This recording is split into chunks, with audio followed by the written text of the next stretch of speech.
Hey everybody, it's Alexander Dahl with Manifest Vitality once again. So today I have another interview ready to go, so we'll go ahead and just jump straight into that one. Alright, here you go. Alright, so I'm currently on the phone with James. He's one of the musicians that reached out about the interview series, so I'm going to go ahead and give him a chance to introduce himself. Hi, my name is James Brodie. I am a songwriter and a musician. I'm best known for my work with the project Ivy Blue. Most of the time, I'm accompanied by my friends in the studio in the collective The Stanley Ave Band. But our most recent record is just me on acoustic guitar called The Shadows of Atlas Storm.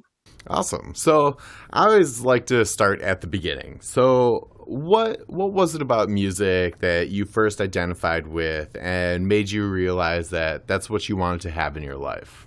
Well, this is going to be a complicated answer, Okay. but I have autism and ADHD, which are neurological disorders, and my first connections with music weren't so much about being a musician. It was more something I could connect with in the world. I was quite high on the spectrum as a child, barely able to communicate much or understand things very well. Then it was the music of Robbie Williams that I connected with first. Just as a listener, it was a song on the radio my mother was playing to keep herself sane. I connected with it, started connecting to the music and learning how to communicate. And then after that, I learned to play guitar, started writing some songs that 12-year-olds try to write. They were not the best. Then when I was 17, me and my best friends, we started Ivy Blue and the Stanley Ave Band that joined in the studio, and we haven't really stopped since. So how did you turn that initial connection of learning music as a means of communication to becoming more of a creative process? Well, it didn't happen overnight. A lot of it was trial and error. I would write something down, try and play it on a guitar or a keyboard or a piano sometimes. If it worked, I'd put it to one side. If it didn't work, it was just one more thing to learn. So it was a gradual process. And before we got to our early stuff, which we're all re-recording now, 22 AEP and Chasing Avenues was us as a collective trying to find our feet and go in a different direction. So to try and answer the question, it was a gradual process and a learning process, but it was learned mainly through trial and error of having to do it, either doing okay at it or falling down on your feet, then picking yourself up and doing it again. Sure. And so during that process, what was the communication like with the other musicians that you work with? Was it, kind of bouncing off each other to see what you guys liked to write, or was there kind of like an immediate goal that you guys had in mind? We were literally 17-year-olds with nothing better to do, if I'm being completely honest. Sure. We all grew up together in the same town in that original lineup. We all played music, loved it. We would talk about it at lunchtimes and just have fun with it. And then when we got together to play, we were just like, let's see what happens, knowing that we had a love of the same kind of music and bringing in our own ideas. We just jammed in a room together, and we found that there was magic there. There was sort of a unspoken language from the start, and we were just able to find our feet and carry on from there. Sure, definitely.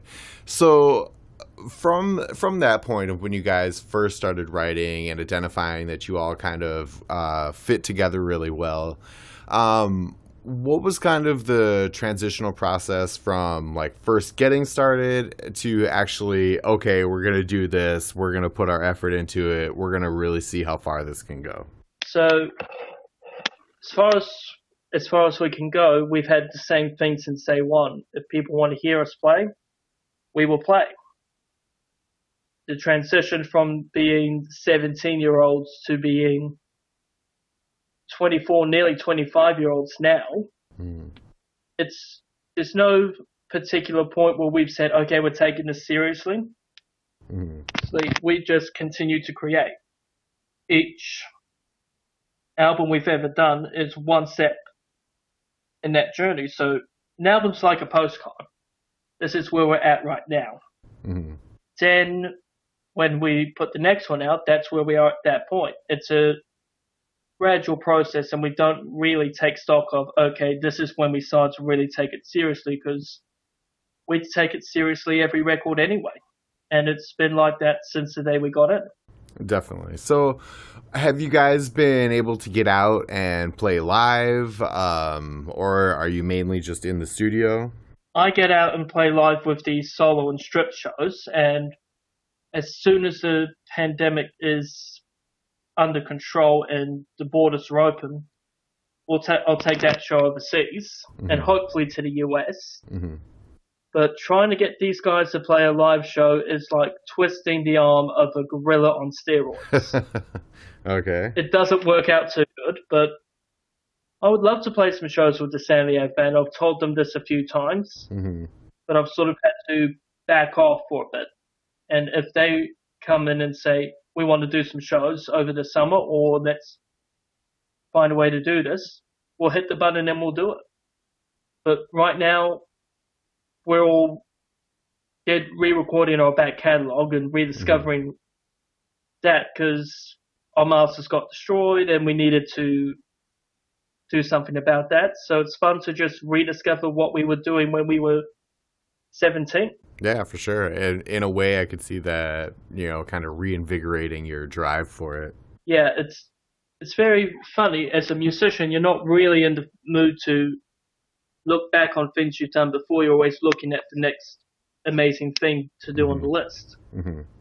With this, we've been forced to look back because what was there ain't there no more. And it gives us a chance to sort of try ideas that we didn't get to put into the song the last time and breathe some new life into it. But yeah, to come back to the earlier point, trying to get the Stanley Ave Band on the road is not easy, but eventually I think we will. We value our friendship first, so we're not going to put a tour or an album before that. And if we're all on the same page about it at some point, we're going to play. Awesome. So you kind of touch base on that being a goal of getting everybody on board to tour and play. And then also the prospects of coming to the States to put on a tour. What are some of the other long-term goals that you would like to see come out of your music? As far as the touring goes, it will be solo and stripped when I do get to the US at some point. Because from New Zealand to the US, it's quite a way, and you can't just drag a band with you that don't want to play. If that happens, it happens. But Shadows of Atlas Dawn, strip shows, or whatever you want to call it, will eventually get to the US, just to clarify that quickly. The long-term goal of Ivy Blue and the Stanley Ave Band has not changed since the first day we got it. We want to make good music that we enjoy and that somehow connects with other people. That's the ultimate goal. We will do it as long as people want to listen to it. But when the day comes that we can't do it anymore, whether it's through age or not feeling it or people just had enough, we'll know within ourselves, and then we'll just quietly walk away. Because there's no reason to overstay. And we'd rather go out on our own record than overstaying our welcome, if that makes sense. Sure, definitely. So what would you say are some of the pivotal moments that have happened to you about music? What are some inspirational shows you've been to, or moments where you have been in front of a crowd performing that have really kind of set into you and made an impact? Okay. So I've got 2 or 3 little bits I could put in there. I'll start with going back to when I was younger and that first moment listening to Robbie Williams. I remember listening to it on the CD player, which Mum put that record on to keep herself sane, I was able to connect with it by, oh, this sounds cool. And then by the time it got to Angels, it was, oh my god, this is amazing. I'm hooked. Mm-hmm. So that's the first little bit. Mm-hmm. The second bit was the two concerts that stand out for me were Robbie Williams, when he finally got back to New Zealand after a very long absence and did all the hits, and Midnight Oil, who are an amazing band. You guys will know them best for Beds Are Burning. Mm-hmm. And rest in peace, Bones Hillman. I was lucky to be able to get to see Midnight Oil in Auckland in 2017, just before going on a European tour. And then the third bit actually comes from that tour. It was Munich, Germany. It was the first ever shows I played in Germany. It was 3,000 people a night over 3 nights. I was only meant to play one show, but it ended up being 3 because of the demand and how many people wanted to see it. And honestly, those are 3 shows I'll never forget because everybody was in sync together. Everyone was having a great time. We were in this little, I think it's called Campingplatz Unbemensing. And it was, we were in a little foresty sort of state. To see the sun go down under the trees and to play that set, it was amazing. And those are moments I'll never forget. So those are sort of the 3 standout moments. Mm-hmm. But every little moment is a journey. So who knows what will happen next? Sure, definitely. So what are some links where people can like check out your work and listen to what you guys are doing? Okay, so the best place to go right now is Spotify, where you'll find the Shadows of Atlas Dawn album. The rest of our music is down at the moment because we're re-recording them, and what versions that were up there were damaged through the systems that we have in place with our label and distribution and all. Mm-hmm. So I'm going to say go to Spotify for the Shadows of Atlas Dawn, and you'll get to hear the Cowboys in Exile single there as well. And then by my birthday on May the 11th, our older records, the 22 AEP, Chasing Avenues, Present Shapes, 21, and Echoes and Silence, they'll be on all the streaming services as well.